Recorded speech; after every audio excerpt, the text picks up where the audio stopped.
Dr. Nixis stood in the pristine medical bay of the Stellar Alliance vessel Harmony, her iridescent scales shifting from azure to violet as she reorganized her medical supplies for the third time that morning.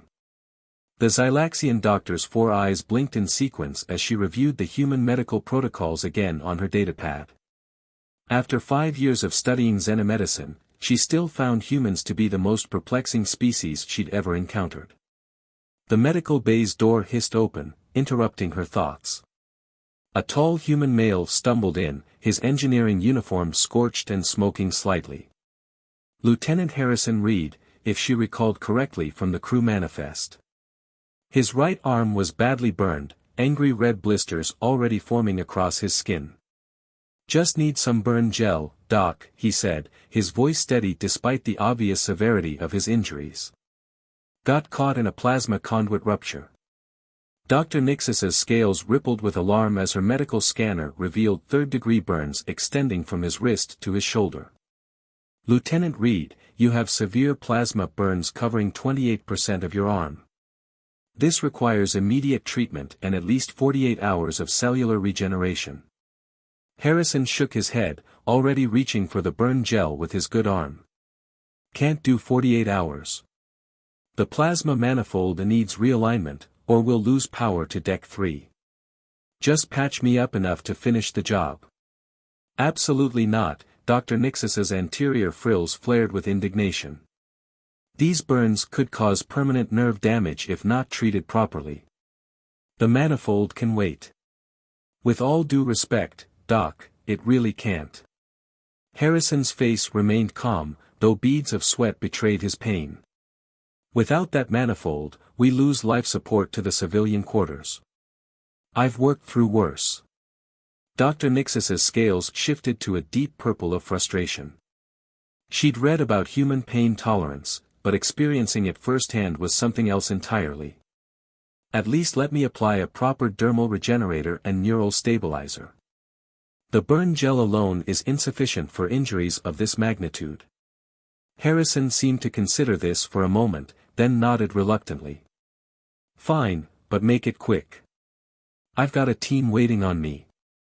As Dr. Nixis began treating the burns, her scanner picked up old injury patterns that made her anterior frills twitch with concern. Healed fractures, tissue scarring, signs of previous burns, this human's body told a story of countless repairs and remarkable resilience. "These old injuries," she began, careful to keep her tone professional. "You have quite a collection." Harrison chuckled, then winced as the neural stabilizer made contact with his burned skin. "Hazard of the job. Engineering's not exactly the safest profession, especially out here on the frontier." Dr. Nixis applied the dermal regenerator with practiced precision, watching as the worst of the burns began to heal. "On my world, someone with your injury history would be reassigned to administrative duties. It's considered unwise to continue in high-risk positions after sustaining multiple serious injuries."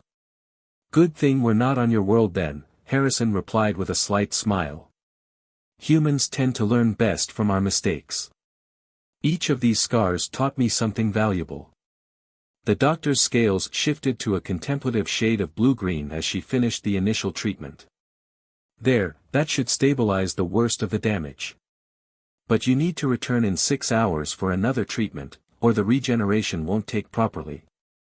Harrison flexed his arm experimentally, nodding in approval. 6 hours. I can work with that. The manifold should be realigned by then anyway." As he stood to leave, Dr. Nixis felt compelled to add, "And Lieutenant, please try not to get caught in any more plasma conduits between now and then. My scales can only handle so much stress in one day." Harrison's laugh echoed through the medical bay as he headed for the door. "No promises, Doc. But I'll do my best to keep the life-threatening injuries to a minimum." Watching him leave, Dr. Nixis made a note in her medical log to update her human treatment protocols. Clearly, the standard approach needed some adjustment when dealing with these remarkably stubborn beings. She had a feeling this wouldn't be the last time Lieutenant Reed would challenge her medical expertise, or her understanding of human nature. Dr. Nixis's daily log entry was interrupted by the sound of multiple voices approaching the medical bay. Her scales flickered with anticipation as the doors slid open, revealing 3 engineering crew members supporting each other as they limped inside. Lieutenant Reed was among them, his recently treated arm now covered in fresh scratches, though he appeared more concerned about his companions. "Maintenance shaft collapse on Deck 5, Harrison explained, helping Ensign Patel onto the nearest biobed. "Nothing too serious, but we could use some patching up." Dr. Nixis's medical scanner whirred to life as she assessed the situation. Ensign Patel had a fractured ankle and multiple contusions. Technician Rodriguez was sporting a nasty gash across his forehead, and Lieutenant Reed had managed to aggravate his plasma burns while adding several new injuries to his collection. "Nothing too serious." Dr. Nixis's scales shifted to an exasperated shade of orange.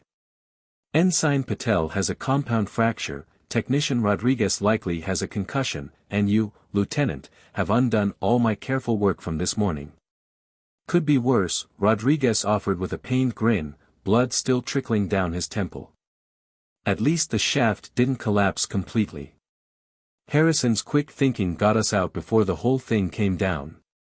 Dr. Nixis began treating Rodriguez's head wound while her medical assistant Bot started scanning Patel's ankle. "And what exactly caused this collapse?" "These maintenance shafts are supposed to be structurally sound. Power fluctuations from the damaged manifold weakened the support struts," Harrison explained, wincing as he shifted position. "We were trying to reroute power through the secondary systems when the whole thing started coming apart." "The manifold that you insisted on fixing while injured?" Dr. Nixis's anterior frills twitched with irritation. "The one that could have waited for you to properly heal?" "With all due respect, Doc," Patel spoke up, surprisingly calm despite her broken ankle, "if we hadn't gotten that manifold stabilized, half the ship would be running on emergency power right now." Harrison made the right call. Dr. Nixis finished sealing Rodriguez's wound and moved on to Patel's injury. "On my homeworld, medical authority supersedes all other considerations. It's considered extremely reckless to ignore a doctor's orders, no matter the circumstances." "Different cultures, different priorities," Harrison said, watching as the medical bot began reconstructing Patel's ankle. "Humans tend to put the greater good above personal welfare. It's just how we're wired." "So I'm learning," Dr. Nixis replied, her scales shifting to a thoughtful shade of blue. "Though I must admit, your species' definition of the greater good often seems to involve unnecessary self-sacrifice." Rodriguez laughed, then immediately regretted it as his head throbbed. "You should have seen Harrison in the shaft. The support beam was coming down, and instead of getting clear, he braced it with his injured arm so we could get out first." Dr. Nixis paused in her work, all 4 eyes focusing on Harrison. "You did what?" "It wasn't that dramatic," Harrison muttered, suddenly finding the medical bay's ceiling fascinating. "The beam wasn't that heavy, and I only had to hold it for a few seconds." "A few seconds during which you could have severely damaged the regenerating tissue in your arm," Dr. Nixis pointed out, her scanner revealing the extent of the strain on his healing burns. "The neural pathways were still stabilizing. You risked permanent damage." "Better than risking their lives," Harrison replied simply, as if it were the most obvious thing in the world. Dr. Nixis felt her scales shifting through several colors as she processed this typically human response. The medical texts she'd studied had mentioned humanity's protective instincts, but seeing them in action was both fascinating and frustrating. "Well," she said finally, adjusting the regenerator's settings, "since you seem determined to test the limits of human endurance, perhaps we should discuss modifying your treatment plan. Clearly, the standard protocols aren't accounting for your unique approach to recovery." Harrison raised an eyebrow. "Does this mean you're not going to lecture me about staying in bed for the next 48 hours? Would it make any difference if I did?" Dr. Nixis's anterior frills rippled with what might have been amusement. "No, Lieutenant, I'm learning to adapt. Though I still maintain that your species' casual attitude towards serious injury is deeply concerning." That's fair, Harrison conceded. And I promise to try to avoid any more heroic acts of self-sacrifice, at least until these burns heal properly. A compromise, Dr. Nixis noted, her scales settling into a more peaceful shade of turquoise. Perhaps there's hope for interspecies medical cooperation after all. As she continued treating her patients, Dr. Nixis made mental notes for her research paper on human medical psychology. Somehow, she suspected that understanding their physical resilience would prove far easier than comprehending the mental processes that drove them to such lengths for their crewmates. But then, that was why she'd chosen to serve on a human vessel. Some mysteries were worth the frustration of solving. The Harmony's warning klaxons jolted Dr. Nixis from her medical research. Her scales shifted to alert crimson as Captain Reeves's voice echoed through the ship's communication system. All hands, battle stations. Pirate vessels detected on intercept course. This is not a drill. Dr. Nixis quickly began preparing the medical bay for potential casualties, her 4 hands moving with practiced efficiency as she activated emergency protocols. The ship shuddered as the first shots were exchanged, and she had to steady herself against a biobed. The medical bay doors slid open, revealing Lieutenant Reed. His arm was still wrapped in regenerative bandages from the maintenance shaft incident, but he was fully suited up in engineering gear. Lieutenant, Dr. Nixis's anterior frills flared with immediate concern, you are absolutely not cleared for duty.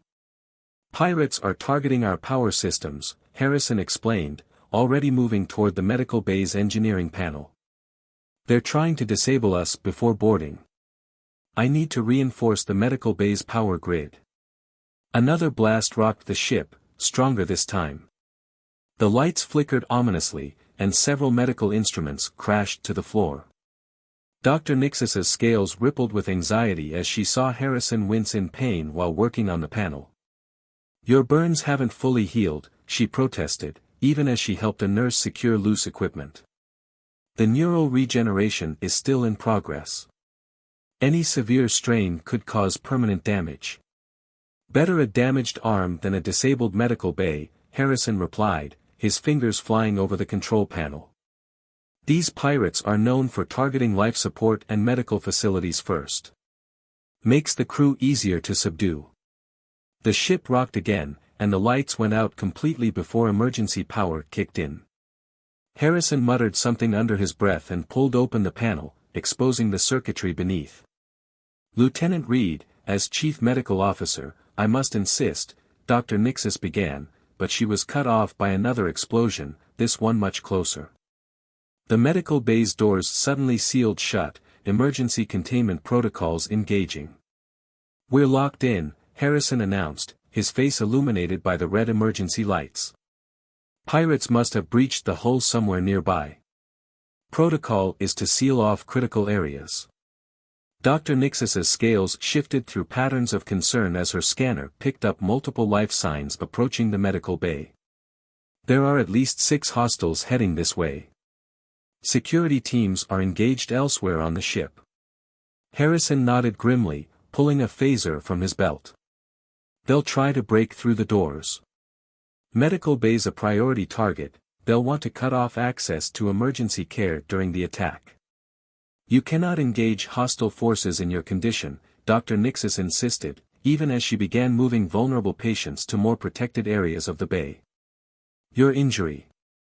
We'll have to wait, Harrison interrupted, positioning himself near the doors. Right now, we need to protect these patients. Unless you're hiding some combat training under those scales, Doc. Before Dr. Nixis could respond, sparks began flying from the sealed doors. The pirates were cutting their way in. She watched in fascination and horror as Harrison's entire demeanor changed. Despite his injury, he moved with focused precision, using medical equipment and beds to create defensive positions.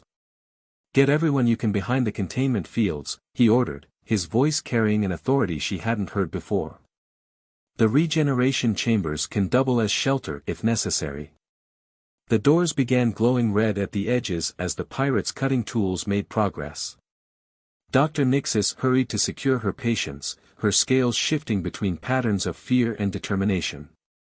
She caught glimpses of Harrison testing his injured arm's mobility, his face showing no sign of the pain she knew he must be feeling. "Lieutenant," she said quickly, grabbing a neural stabilizer from her supplies, "at least let me give you this.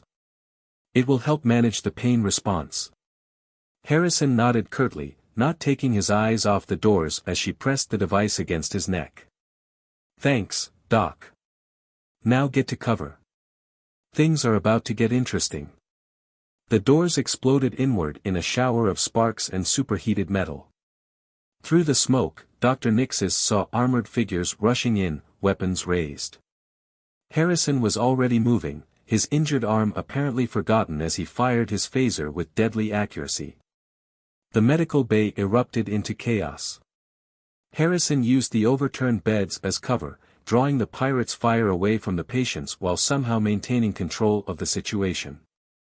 Dr. Nixis watched in amazement as he seemed to anticipate the attackers' movements, always staying one step ahead despite his disadvantage. "Doc!" Harrison called out during a brief lull in the fighting. "Remember those power fluctuations we were dealing with earlier? Think you could trigger one from your medical controls?" Dr. Nixis's scales flickered with sudden understanding. "The power grid is still unstable from the manifold repairs. A focused surge could." "Exactly," Harrison grinned, ducking as another shot sizzled overhead. "Just like a controlled plasma burst, right?" Working quickly, Dr. Nixis accessed her medical system's power controls. With careful precision, she redirected emergency power through the damaged grid sections. The result was spectacular. Arcs of plasma energy crackled through the medical bay's entrance, catching the remaining pirates in a web of stunning energy. As security teams finally broke through from the other side to secure the area, Dr. Nixis rushed to check on Harrison. In the aftermath of the pirate attack, Dr. Nixis found herself adapting her medical bay procedures in ways her training had never prepared her for. The Harmony limped through space on auxiliary power, its crew working tirelessly to repair the damage. Her scales had settled into a troubled shade of gray-blue as she reviewed the casualty reports from across the ship. The medical bay doors whispered open, revealing Lieutenant Reed. His arm was properly bandaged this time, and he'd actually waited for her scheduled examination, a small victory that made her anterior frills ripple with satisfaction. "Your burns are healing remarkably well, considering your recent activities," she noted, scanning his arm. "Though I'm still detecting unusual neural patterns in the damaged tissue." Harrison flexed his fingers thoughtfully. "It feels different. Not worse, just different. Like the nerves are more sensitive to electrical fields now." Before Dr. Nixis could respond, the ship's emergency channels crackled to life. "Engineering to medical. We have a situation in the antimatter containment section. Need immediate assistance." Harrison was already standing, but Dr. Nixis moved to block his path. "You are not cleared for engineering duties, Lieutenant. Your arm needs at least another week of." "Doc," Harrison interrupted gently, "they're calling because of my arm. The containment fields are fluctuating, and the normal sensors can't get accurate readings through the interference. But I can feel it, the new sensitivity in my nerves. I can detect the field variations." Dr. Nixis's scales shifted through patterns of concern and curiosity. "That shouldn't be possible. The neural regeneration wasn't designed to turn my arm into a sensor array." "No, probably not. But humans are pretty good at adapting in unexpected ways." He smiled. "Come with me. You can monitor my condition while I work, make sure I don't do any more damage." She hesitated, her medical training warring with the evidence of human adaptability she'd witnessed over the past few days. "You realize this goes against every medical protocol I've been taught." "Sometimes the best discoveries happen when we break protocol," Harrison replied. "Besides, you'll be there to keep me from doing anything too reckless." Minutes later, they were making their way through the damaged corridors of Deck 4. Emergency lighting cast everything in a red glow, and the air was thick with the scent of burned circuitry. As they approached the antimatter containment section, Dr. Nixis's scanner began picking up dangerous levels of radiation. "The containment fields are failing," Chief Engineer Rossi explained as they arrived. "We can't get accurate readings to stabilize them, and if they collapse completely, the ship goes up like a supernova," Harrison finished. "I know. Let me try something." Dr. Nixis watched, her scales shifting between fascination and alarm, as Harrison approached the containment chamber. He held his injured arm out, eyes closed in concentration. Her medical scanner showed his neural activity spiking, the modified tissue in his arm responding to the electromagnetic fields in ways she'd never seen before. "The fluctuations aren't random," he said after a moment. "There's a pattern. The primary field is stable, but the secondary containment is phasing in and out of sync. About 7 microseconds off." Working together, Harrison used his newfound sensitivity to guide the engineering team's adjustments while Dr. Nixis monitored his condition. The neural activity in his arm was unlike anything in her medical database. The human tissue had somehow adapted to its injury, creating new pathways that allowed for extraordinary sensitivity to electromagnetic fields. "Containment field stabilizing," Rossi announced after several tense minutes. "Whatever you did, Lieutenant, it worked." Dr. Nixis noticed Harrison swaying slightly and quickly moved to support him. Her scanner showed elevated stress levels in the modified tissue, but remarkably, no permanent damage. "I believe that's enough heroics for one day," she said firmly, leading him away from the containment chamber. "Though I must admit, this adaptation in your neural pathways is fascinating. It could have significant implications for human medical treatment." Harrison managed a tired smile. "See? Breaking protocol isn't always a bad thing. Sometimes it leads to breakthrough discoveries." Back in the medical bay, as Dr. Nixis applied regenerative therapy to Harrison's arm, she found herself re-evaluating many of her assumptions about human physiology. "Your species continues to surprise me, Lieutenant. Just when I think I understand your limitations, you demonstrate capabilities that should be impossible." "That's kind of our specialty," Harrison replied, watching as she worked. "Humans have a habit of ignoring impossible odds. Sometimes it gets us into trouble, but sometimes it leads to evolutionary adaptations that defy medical science." Dr. Nixis's scales shifted to a shade of amused appreciation. "I've started a research paper on the incident. Your case could revolutionize our understanding of neural regeneration." "Glad my reckless disregard for medical advice could contribute to science," Harrison chuckled. "Though I have to admit, having you there to monitor things made me feel a lot more confident about pushing these new limits." Dr. Nixis's anterior frills rippled with unexpected pleasure at the comment. "Perhaps that's the real breakthrough here, finding the balance between human adaptability and proper medical oversight." "A partnership," Harrison suggested. "Combining the best of both our approaches." As she finished the treatment, Dr. Nixis realized that her scales had settled into a new pattern, one that reflected not just professional interest, but genuine respect for the remarkable beings she found herself working with. Humans might ignore medical protocols and push the boundaries of what should be possible, but they also showed her that sometimes the most significant healing happened when you were willing to trust in the unexpected. 3 months after the pirate attack, Dr. Nixis stood before the Interstellar Medical Conference, her scales shimmering with a mix of excitement and nervousness as she presented her findings. The massive amphitheater was filled with medical professionals from across the galaxy, all eager to hear about the breakthrough that had emerged from the Harmony's near disaster. "The human capacity for neural adaptation exceeds anything previously documented," she explained, displaying holographic scans of Harrison's arm.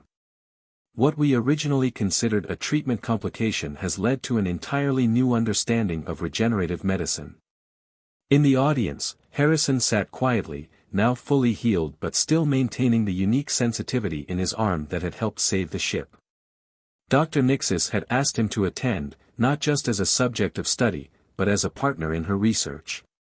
Traditional Xylaxian medical protocols emphasize strict control over the healing process, she continued, her scales shifting to reflect her passion for the subject. But human physiology has taught us that sometimes the most effective healing comes from adapting to injury rather than simply repairing it. The presentation screens showed detailed analyses of the modified neural pathways in Harrison's arm, alongside data from similar cases that had been discovered once doctors knew what to look for. By adjusting our regenerative treatments to work with these adaptations rather than against them, we've developed protocols that are showing promising results across multiple species. After the presentation, as the audience broke into excited discussion groups, Harrison approached the podium. "Not bad, Doc. Though you left out the part where I completely ignored your medical advice." Dr. Nixis's scales flickered with amusement. "I believe I referenced unconventional patient behavior several times. It sounded more professional than stubborn human who wouldn't stay in bed." They made their way to one of the conference center's observation decks, where the swirling lights of a nearby nebula painted the room in soft colors. Dr. Nixis's scales reflected the ethereal display as she considered how much had changed since Harrison first stumbled into her medical bay. "The Stellar Alliance Medical Board wants to implement our new protocols across the fleet," she said, watching the nebulas dance.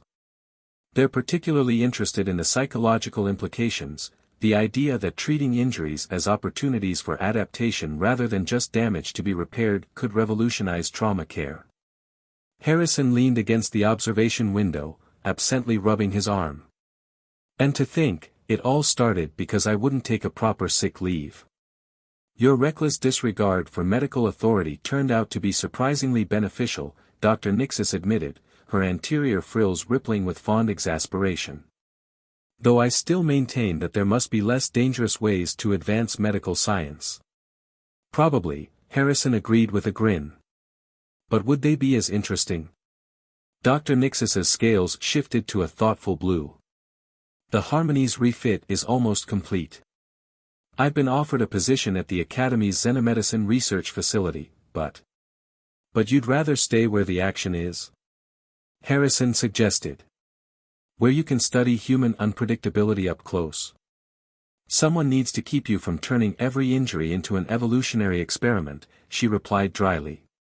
"Besides, I've learned that there's a significant difference between studying theoretical xenomedicine and actually practicing it in the field." Harrison nodded, understanding. "The best discoveries happen on the frontier, where different species have to work together and adapt to each other's ways. Even if it means occasionally breaking protocol." "Speaking of protocols," Dr. Nixis said, her scales taking on a mischievous purple tinge, "I've updated the medical bay's standard procedures. They now include a special notation for human patients: expect the unexpected, and be prepared to adapt accordingly." "Does this mean you won't lecture me the next time I come in with an unusual injury?" "Oh, I'll still lecture you," Dr. Nixis assured him, all four eyes gleaming. "But I'll also be taking detailed notes for my next research paper." As they stood watching the nebula's light show, Dr. Nixis reflected on how far they'd come from their first encounter. She had arrived on the Harmony believing she understood the proper way to practice medicine, only to have her assumptions challenged by the remarkable adaptability of her human patients. "The Xylaxian Medical Academy taught me to control every aspect of the healing process," she mused. "But working with humans has shown me that sometimes the best medicine is knowing when to step back and let nature take its own course, even if that course isn't what we expected." "That's the thing about humans," Harrison said softly. "We're at our best when we're proving the impossible possible. Having doctors who understand that, who are willing to work with our quirks instead of against them, it makes all the difference." Dr. Nixis's scales settled into a warm, confident gold. She had come seeking to understand human medicine, but she had found something far more valuable, a bridge between worlds, built on trust, adaptation, and the endless capacity for growth that both their species shared. "Well then, Lieutenant," she said, turning away from the nebula's glow, "shall we get back to the ship? I'm sure you'll find some new way to challenge my medical expertise before the day is out." Harrison laughed as they headed for the transport bay. Just keeping you on your toes, Doc. Or whatever the equivalent is for someone with scales. The future stretched before them like the stars beyond the window, full of challenges, discoveries, and the promise of continued growth. And Dr. Nixis wouldn't have it any other way.